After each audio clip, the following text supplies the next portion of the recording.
So, Bhavishya, I would really want to ask about your childhood. How was your childhood? मेरा childhood बहुत अच्छा था। मतलब मुझे अभी भी जो मेमोरीज याद हैं, I was a shy person. So, do you think that people buy hope or they buy product? It is easy to sell hope, it is not easy to sell emotions. अगर कोई founder है जो अपना brand बनाना चाहता है तो उन्हें किन किन चीज़ों का ध्यान रखें? आप डिसाइड नहीं कर सकते कि आपको क्या बेचना है। Do you feel that recession is going to hit? I can't predict future but it is clearly visible. हालांकि सेल्स इंडस्ट्री में ये देखने बहुत कम मिलता है, लेकिन आई होप इस पॉडकास्ट से लोग ये चीज़ सीखें और इस चीज़ को प्रैक्टिस करें। Hello guys, welcome back to my channel. This is me, Shraddha Dubey, your host and host for all the upcoming episode. This show is co-powered and sponsored by GPS Realtors. आज हमारे साथ है miss भविष्य संधवानी, जो कि ना ही सिर्फ एक मोटिवेशनल स्पीकर है, but the one who is very much experienced in psychology of sales, branding and consumer behavior.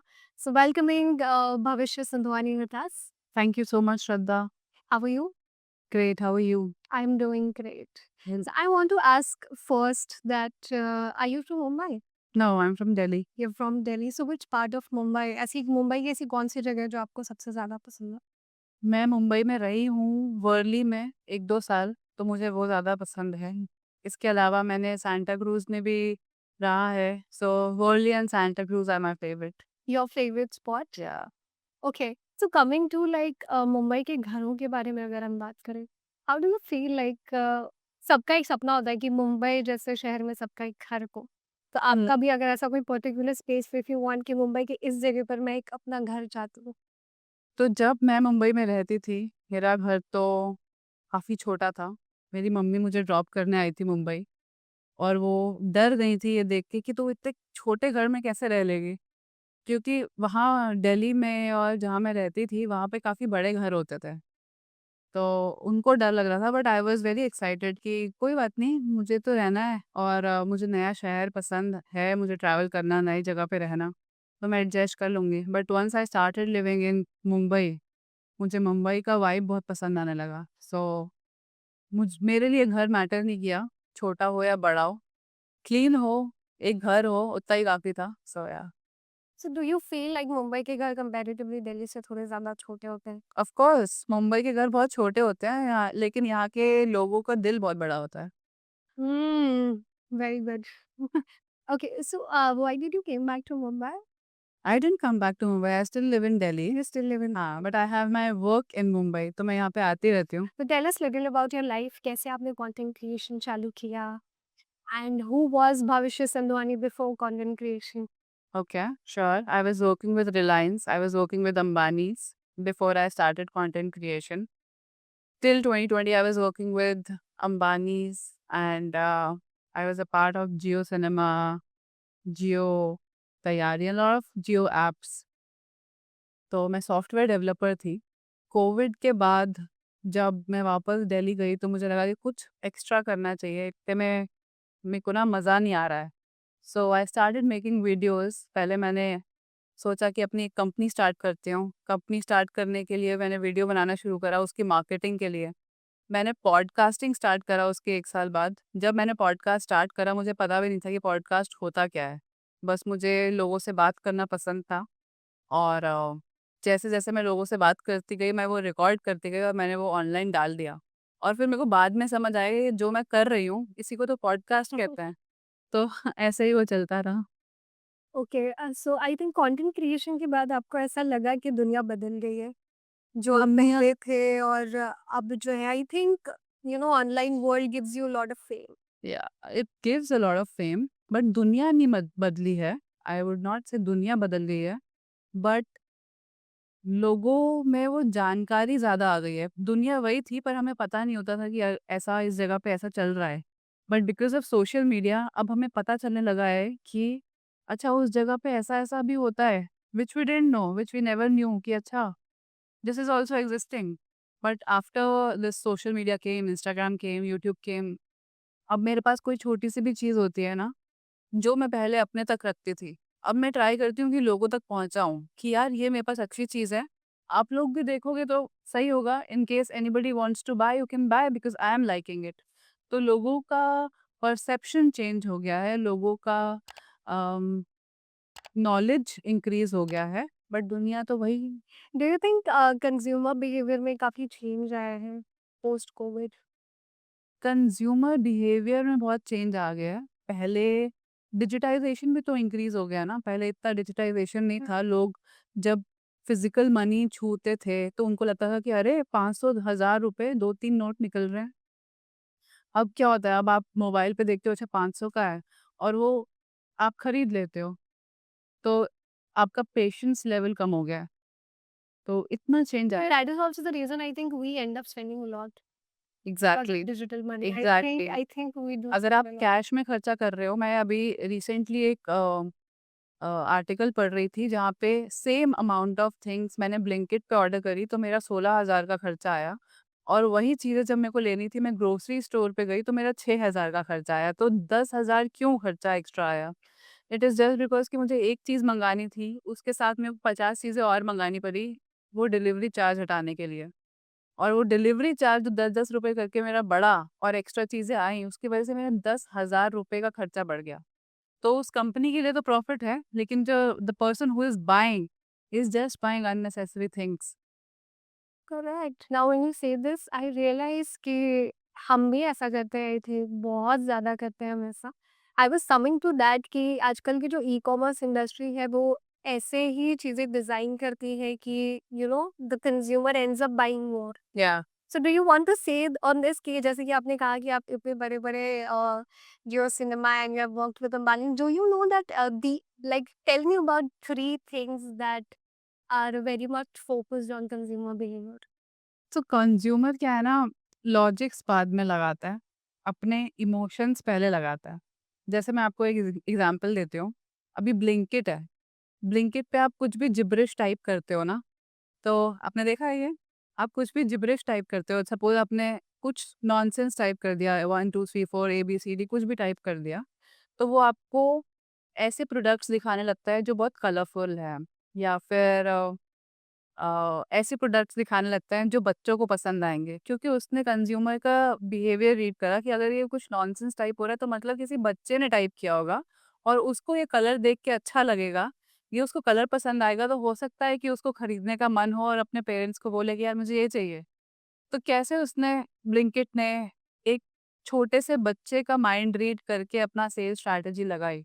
Because we buy from emotions, we don't buy कि मुझे ये चाहिए। मुझे हो सकता है कि ये ग्लास ना चाहिए हो, लेकिन मैं खरीद लूँ क्योंकि एक सेल्स पर्सन ने बहुत ही अच्छे से उसे सेल करा है। So it all depends on the person you are talking to. So do you think like we buy all these big brands like mostly BMW हाँ। and all of the big brands we buy for not because we need it but for the social cause, like I mean for the कि social में आपको आपके circle में थोड़ा नाम मिलेगा।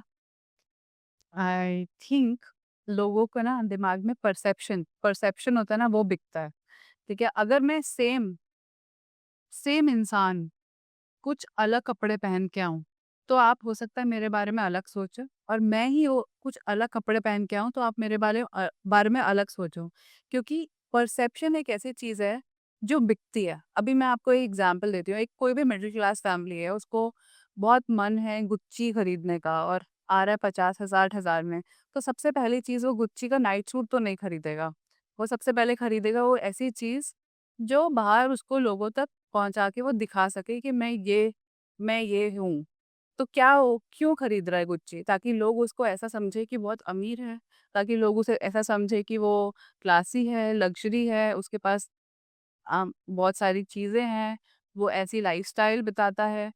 इसीलिए वो ऐसी चीज़ खरीदेगा जो लोग जब देखें तो उसका परसेप्शन उन उसकी तरफ ये हो, ना कि नाइट सूट जो उसे अकेले पहन के सोना है। राइट?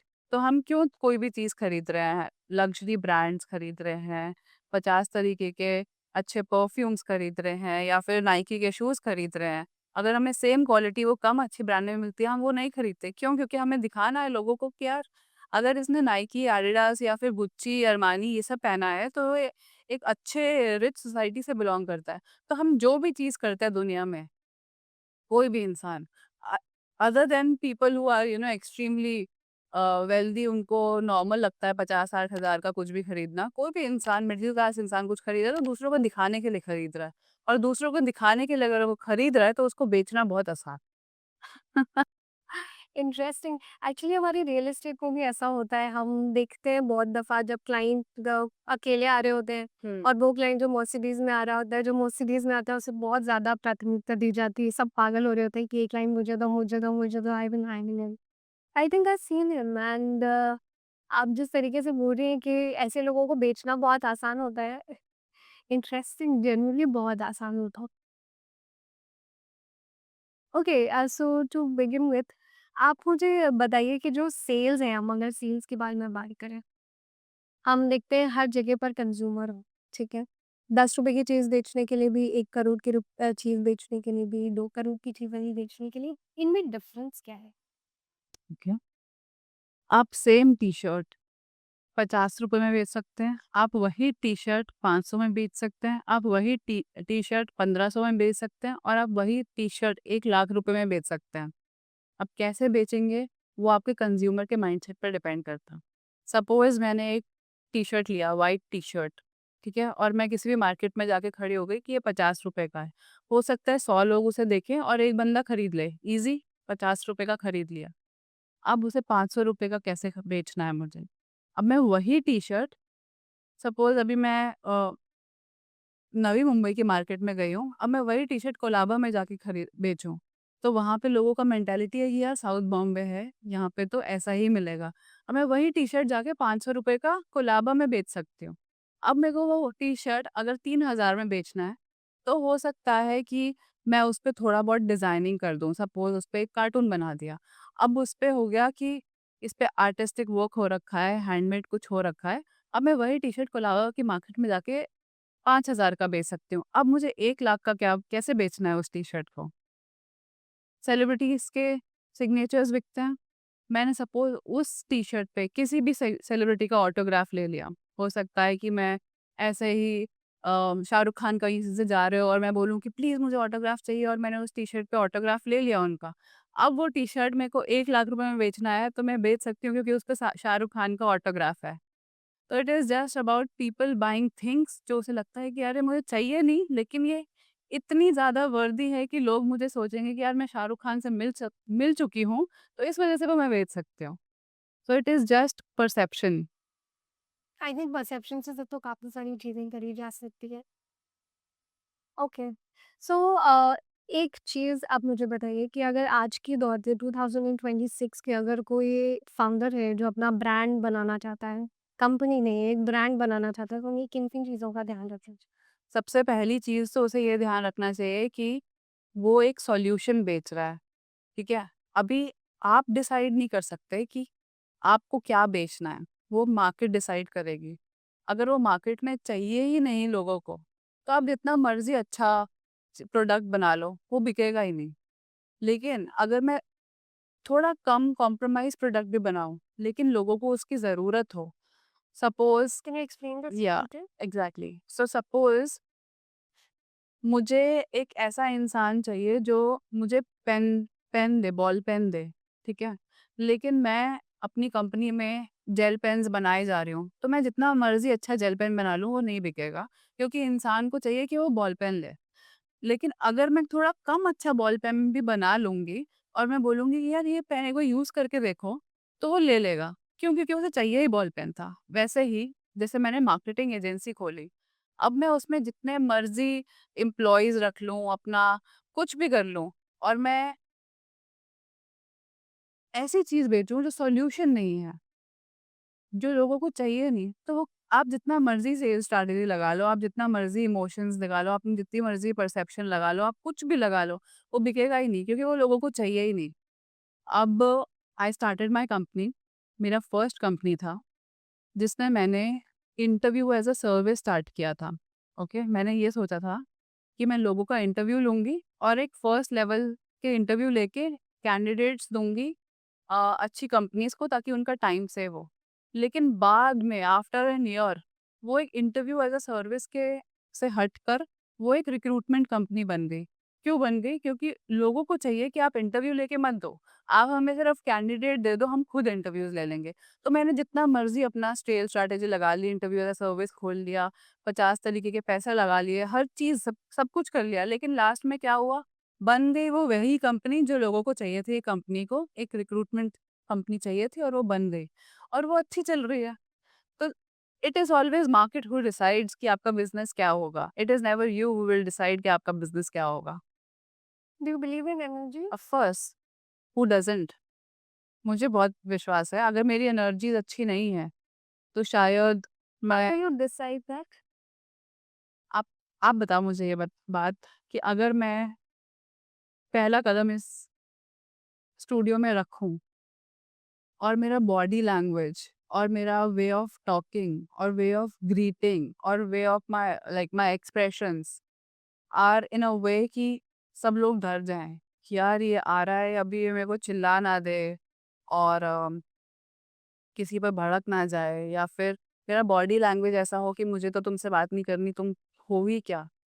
ऐसे इंसान से बात करना ईज़ी है या फिर एक ऐसे इंसान से बात करना ईज़ी है जो आए और सबको ग्रीट करे, थैंक यू बोले, अपना स्माइलिंग फेस रखे।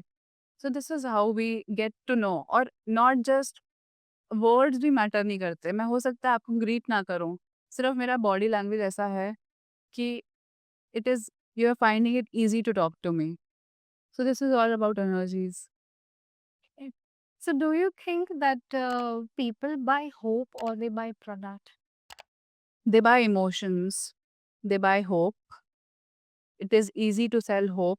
It is not easy to sell emotions. अगर आप एक जिम है, उसकी मेंबरशिप बेच रहे हो, तो आप कभी भी ये नहीं बेचोगे कि आप 22,000 की जगह 18,000 में ले लो। आप उसे ये बेचोगे कि आपकी 6 महीने में एक ऐसी बॉडी हो जाएगी जो आप हमेशा ड्रीम करते हो। कि मुझे एक ऐसी बॉडी चाहिए जिसको देख के लोग अट्रैक्ट होंगे, और मैं वही पोस्टर्स और वही वीडियो चलाऊँ अपनी जिम की मेंबरशिप बेचने के लिए, तो लोग इज़ीली खरीद लेंगे।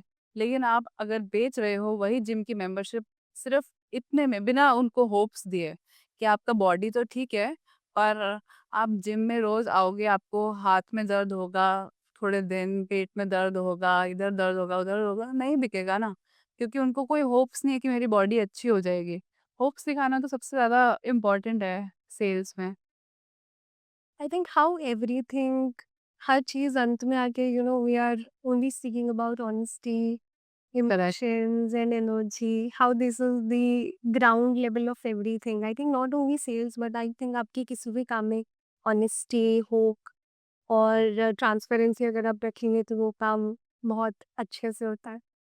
जब आप डर के बारे में बात कर रहे थे, मैं आपसे एक ही चीज़ पूछना चाह रही थी। आपने जैसे कि आपने बताया आपने बहुत अच्छे-अच्छे कॉर्पोरेट्स में काम किया है and when we are talking about sales, we know the kind of pressures that come on our shoulders, specially for the team और वो मेंटली बहुत ज़्यादा डिस्टर्ब कर देता है आप लोगों को। जो लोग सेल्स में काम करते हैं आई थिंक उन्हें हार्डली अपने लिए टाइम मिलता है। वो सुबह से लेके रात तक काम कर रहे रहते हैं एंड देन हार्डली उनको 1 दिन की छुट्टी मिलती है and then their calendar goes on. So, how, what do you think about the pressures that gets on the employees?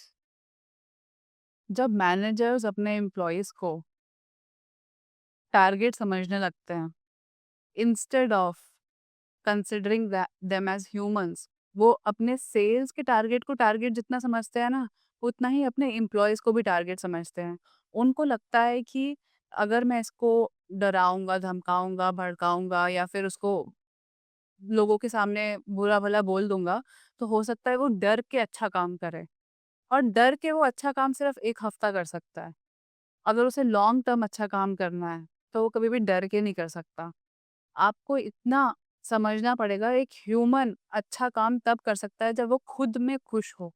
और अगर वो खुद में खुश नहीं है, अगर एक अच्छा मैनेजर फ़ियर मैनेजमेंट कर ले, फ़ियर मैनेजमेंट एक ऐसी चीज़ है जो एक इंसान को 0 से 100 पहुँचा सकता है और एक कॉन्फिडेंट इंसान को 100 से 0 ला सकता है। एक स्टडी हुई थी जिसमें 10 बच्चों में से 5 बच्चों को बोला कि आप ना बहुत अच्छा, आप में कुछ अलग ही बात है, ठीक है? ये वाला काम है, आप ऐसा कर रहे हो जो आज तक ज़िंदगी में कोई नहीं कर पाया। और वही सेम 5 बच्चों को, मतलब सेम एज ग्रुप के अलग 5 बच्चों को बोला कि तुम ना थोड़ा काम सही नहीं कर रहे, तुम्हें इम्प्रूवमेंट की ज़रूरत है, तुम में थोड़ा-सा कमी है।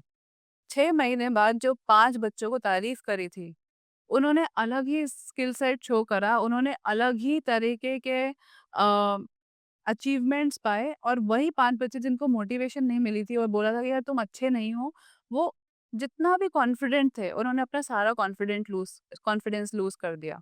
तो इतना इम्पोर्टेंट होता है एक इंसान को एप्रिशिएट करना, एक आप इंसान को एप्रिशिएट करके आप उससे जो उसे नहीं भी आता ना, आप वो भी करवा सकते हो। और एक ऐसे इंसान को जिसको सब कुछ आता है और आप बोलो कि तुम में ये 50 कमियाँ हैं, उसको सब कुछ आने के बाद भी वो कुछ नहीं कर सकता। Well, I think this should be practiced on the top level of the on management. Every level of the management, अगर टॉप मैनेजमेंट करेगी तो उसका जूनियर मैनेजमेंट उन्हीं को फॉलो करेगी, Correct. जूनियर करेगी तो उसके सब जूनियर्स फॉलो करेंगे, Follow. तो it is a hierarchy. Correct. So, suggest three things for the senior management team जो प्रैक्टिस कर सकते हैं ताकि वो अपनी सेल्स टीम को बहुत अच्छे तरीके से मॉनिटर कर पाए और उन ओके, पर अपनी टॉक्सिसिटी उन पर ना उतारे। The most important thing is कि वो एक तो फेयर मैनेजमेंट करें। बिल्कुल भी अपने से जूनियर को ऐसा ना समझे कि ये जूनियर है तो मैं इससे किसी भी तरह से बात कर सकता हूँ। If you give respect, you will gain respect. दूसरी चीज़ ये है कि आप अपने एम्प्लॉइज़ को टारगेट ना समझें, आप अपने सेल्स टारगेट को ही टारगेट समझें। जब तक आप अपने एम्प्लॉइज़ को टारगेट समझते रहेंगे ना, वो आपके लिए कुछ भी नहीं करेंगे। तीसरा, मेंटल हेल्थ। अगर आप अपने एम्प्लॉइज़ की मेंटल हेल्थ का ध्यान रख रहे हैं, तो आपकी एम्प्लॉइज़ आपकी सेल्स का ध्यान रखेंगे। अगर आप अपने एम्प्लॉइज़ का मेंटल हेल्थ का ध्यान नहीं रख रहे, तो आपका समझ लो सेल्स ज़ीरो होने वाला है। आज नहीं तो कल, पर होगा ज़रूर। हालांकि सेल्स इंडस्ट्री में ये देखने बहुत कम मिलता है लेकिन आई होप इस पॉडकास्ट से लोग ये चीज़ सीखें और इस चीज़ को प्रैक्टिस करें। सो Bhavishya, I would really want to ask about your childhood. How was your childhood? मेरा चाइल्डहुड बहुत अच्छा था, मतलब मुझे अभी भी जो मेमोरीज़ याद हैं, I was a shy person, और पर मुझे खेलना बहुत पसंद था। आई वाज़ वेरी स्पोर्टी। मैं हर रोज़ सुबह से शाम तक मुझे खिला लो तो आई वुड नॉट माइंड। तो मेरे बहुत सारे फ्रेंड्स थे। I used to live in Sonipat, which is a small town in Haryana. Then I shifted to Delhi after completing my post graduation. But I was a very sporty person. मैं lawn tennis, table tennis, basketball, cricket, swimming, skating, every sport I used to excel. Do you think that you are where you actually want to be? I am actually what, no, I'm more than what I wanted to be currently. I never dreamt of starting my own podcast. I never dreamt of doing something on social media. The wildest thought I used to get was to be an astronaut. So Astronaut. या I wanted to be an astronaut और a pilot, मतलब मुझे हमेशा हवा में रहना पसंद था। तो एस्ट्रोनॉट तो नहीं बन पाई क्योंकि उसमें मेरे को बाद में पता चला कि बहुत पढ़ाई करनी पड़ती है। तो मैंने वो आइडिया ड्रॉप कर दिया। No, you couldn't study? I was good in studies, I topped in 10th grade. Then I did my MBA from IIM, so I was very good in studies. But फिर भी मुझे पढ़ाई से डर लगता था। तो इसलिए मैंने ऐसी चीज़ चूज़ करी जिसमें थोड़ी-सी कम पढ़ाई करनी पड़े और ज़्यादा अ, एक्सपीरियंस की ज़रूरत हो। As you said that you were shy. आप बचपन में शाय थे तो जब आप कंटेंट क्रिएशन करना आपने चालू किया तो क्या वो आया आपके पास वो चैलेंज आया बिकॉज बहुत ज़्यादा है। And you have to get out of the comfort zone right. Here in this starting content creation was extremely difficult, क्योंकि जब आप स्टार्टिंग में वीडियोज़ बना रहे होते हो ना, तो ऐसा लगता है कि यार लोग देखेंगे इसको। मतलब मैं प्रे करती थी कि मेरे वीडियो पे 0 व्यूज़ आएँ। मुझे नहीं चाहिए कोई भी देखे। बट बिकॉज़ कि सब लोग बोल रहे थे that you should do marketing of your brand, और तुम्हें सोशल मीडिया तो करना ही पड़ेगा क्योंकि आपकी ब्रांड को तो आपको दिखाना ही है सोशल मीडिया पे, तो करना ही पड़ेगा। तो मुझे वो करना पड़ रहा था। I didn't want to do it, but I was really hoping कि मेरा कोई वीडियो ना देखे, and the moment I started getting views, तो स्ट्रेंजली जितने भी स्ट्रेंजर्स थे ना, दे स्टार्टेड एप्रिशिएटिंग कि यू आर स्पीकिंग वेल। और जो मेरे एक्सटेंडेड फैमिली मेंबर्स थे, मतलब क्लोज फैमिली मेंबर्स से ऑलवेज सपोर्टेड मी। जो एक्सटेंडेड फैमिली मेंबर्स थे उन्होंने बोलना शुरू करा कि यार तुम सेलिब्रिटी हो गया, क्यों कर रही हो ये सब, and you are not looking good, you are not doing well. They started demotivating me. पर फिर मुझे लगा कि यार अगर वो देख रहे हैं और अपने व्यू पॉइंट्स दे रहे हैं जो उन्होंने आज तक नहीं दिए, तो मतलब कुछ तो अलग चल रहा है। सो आई कंटिन्यूड इट। सो जितना आई थिंक स्ट्रेंजर्स हमको कॉम्प्लीमेंट करते हैं ऑनलाइन वर्ल्ड में, उतना ही ज़्यादा ट्रोलिंग भी आती है। उतनी भी आता है ट्रोलिंग यार। ट्रोलिंग उतनी ही आती है और आई थिंक जब आप शुरुआती दौर में होते हैं तो आपको समझ नहीं, you don't know how to take that. So does that happen with you also? नहीं, मैं बचपन से ना अपने आप को ट्रेन करके रखा था कि मुझे दुनिया से फ़र्क नहीं पड़ता, seriously. And it was not just after starting social media. Before social media also, a lot of people come in your life and troll you. But sudden somehow I never used to get affected. मुझे फ़र्क ही नहीं पड़ता। पता नहीं मुझे एक कान से सुनाई देता है और मैं वो मेरे को याद ही नहीं रहता। सो this is a super power I have कि मुझे सुनाई देता तो है पर मुझे वो याद नहीं रहता कि हाउ किसी डू यू बन practice this? I pray a lot. I am a spiritual person. I meditate. I pray a lot. I chant uh, few mantras of Buddhism. So that really gives me power. जो मैं आज हूँ, I the totally the 100% of the credit goes to that meditation and praying. I think meditation and spiritual prayers really makes us strong from within. Correct. It gives us Do you confidence. want to share one of your experiences with exactly it? मुझे पता नहीं लोग विश्वास करेंगे या नहीं करेंगे। So like I told you I was too much into sports. मुझे हमेशा से एक ऐसा स्कूल चाहिए था जिसमें ना स्पोर्ट्स पे ज़्यादा ध्यान दिया जाए। और Sonipat is a small town, वहाँ पे एकेडमिक्स पे ज़्यादा ध्यान दिया जाता था, स्पोर्ट्स पे इतना नहीं दिया जाता था। I remember I was in class 5 and I was really praying to gods कि ना मेरे ज़िंदगी में कुछ ऐसा चमत्कार हो कि सब लोग खुद ही मुझे बोले कि तुम स्पोर्ट्स में जाओ, स्पोर्ट्स खेलो, ये खेलो, वो खेलो। तो मैं ऐसा रोज़ सुबह शाम मैं एक ही दुआ माँगती थी भगवान से कि ऐसा कुछ हो।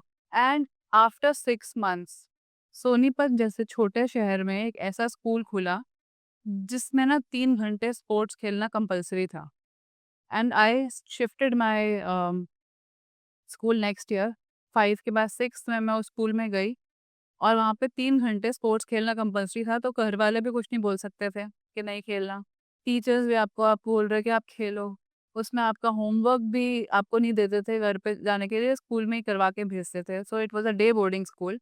हम 6 बजे वापस रात को घर पे आते थे, सुबह 6 बजे जाते थे। So it this is the miracle that has happened in my life, in my childhood. So ये तो हम कह सकते हैं कि मैनिफेस्टेशन हो गया। उस टाइम तो मुझे मैनिफेस्टेशन का मतलब भी नहीं पता था, ऐसे बड़े-बड़े words. Isn't it? Do you believe in manifestation? मुझे लगता है कि जो हम प्रे करते हैं वही मैनिफेस्टेशन होता है और वही मतलब इट इज़ ऑल इंटरकनेक्टेड। अगर आप बिना डाउट के कुछ भी प्रे कर रहे हो या मेडिटेट कर रहे हो या सोच रहे हो, अगर आपके अंदर वो डाउट नहीं है कि वो होगा या नहीं होगा, कैसे होगा, कब होगा, क्या होगा, ये आपको छोड़ देना पड़ता है यूनिवर्स पे। पर सिर्फ एक चीज़ याद रखनी पड़ती है कि ये मुझे चाहिए, और अगर वो आपको बिना डाउट के पता है कि ये चाहिए और होगी ही, तो वो होगी। अब उसे मैनिफेस्टेशन बोलो या मेडिटेशन बोलो या प्रेयर बोलो या जादू बोलो या मिस्टिक बोलो, कुछ भी बोल सकता है। Currently, what is that one thing that you're praying daily? हाँ, दैट्स अ आपके बड़े सीक्रेट। सपने। आई एम रियली एक जो प्रेयर है जो मैं पिछले शायद 20 साल से रेगुलरली कर रही हूँ, अबाउट द वर्ल्ड पीस। जितने भी सराउंडिंग मेरे वर्ल्ड पीस कैसे आता है, अगर आप खुद खुश हैं आप अपने आसपास वाले लोगों को खुश रखेंगे। अगर आपके आसपास वाले लोग खुश हैं तो वो अपने आसपास वाले लोगों को खुश करेंगे। तो सिर्फ आप इकलौते पर्सन, अकेले इंसान रीजन हो सकते हैं वर्ल्ड पीस का। आप इतना ज्यादा पावर रखते हैं अपने अंदर। इकलौता इंसान पूरे दुनिया को खुश करने के लिए काफ़ी है।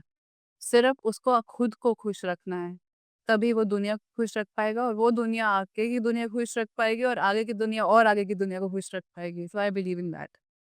Do you feel God is within ourselves?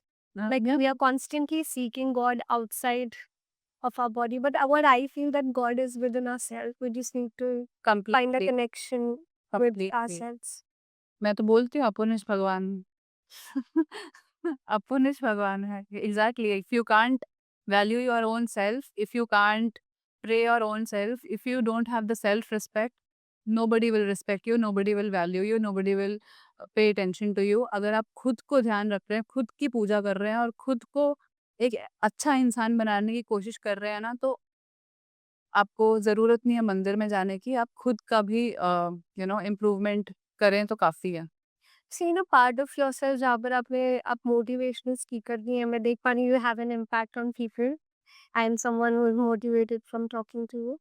So would you like to tell about an experience जब आपको लगा कि आप you hold such power that you can affect someone's life by your words, by your experiences?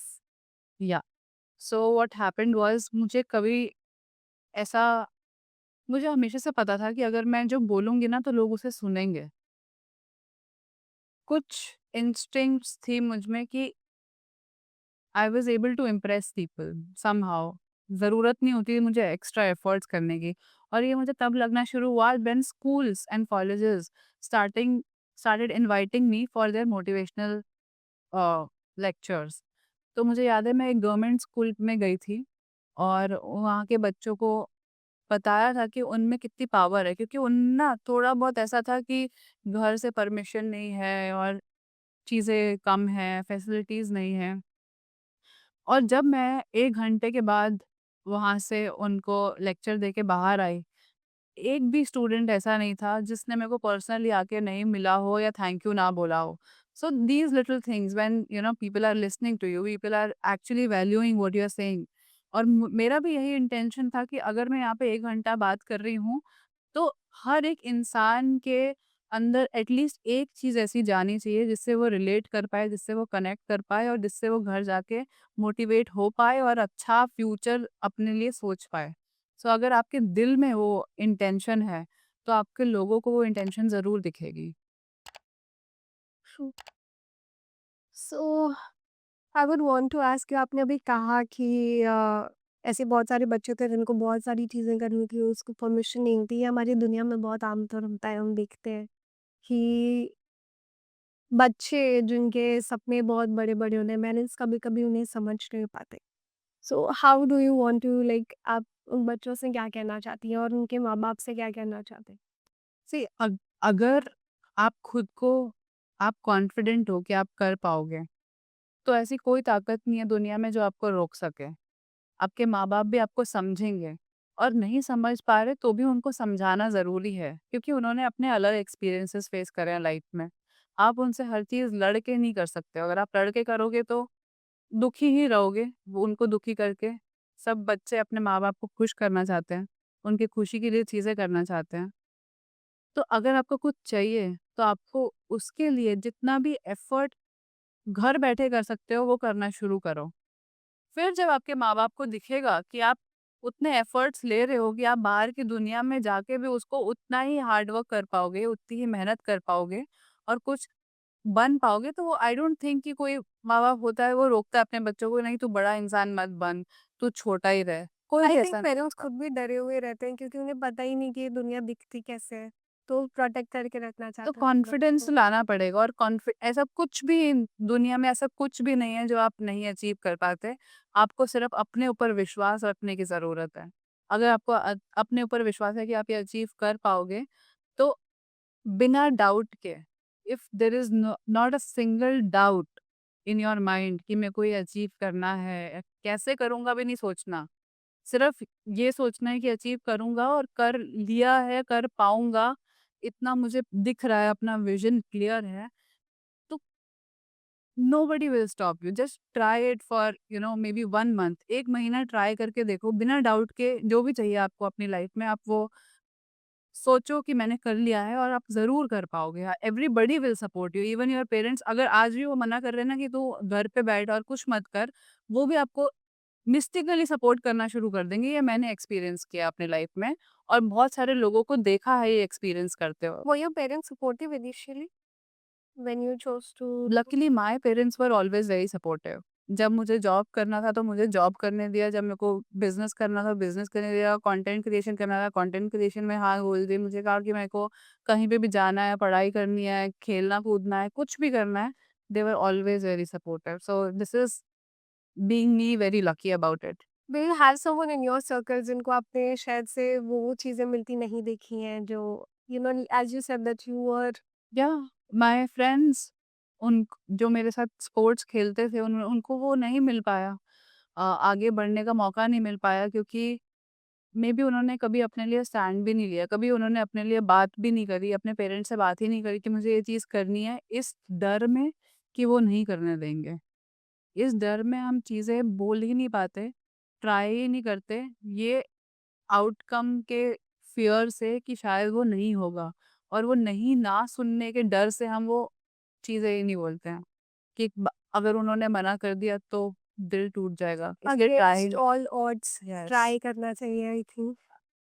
First step तो लेना ही चाहिए। जब तक आप फर्स्ट स्टेप नहीं लोगे तो फिर कैसे आपको पता चलेगा कि सेकंड स्टेप लेना सही है या गलत। सही है या गलत? Okay miss Bhavishya Samvani, thank you so much for coming on such short notice. Thank you आपसे सो बात मच। करके मुझे बहुत अच्छा लगा। You have a personality, I mean you have a very charming personality thank you so much. and you have an effect on people.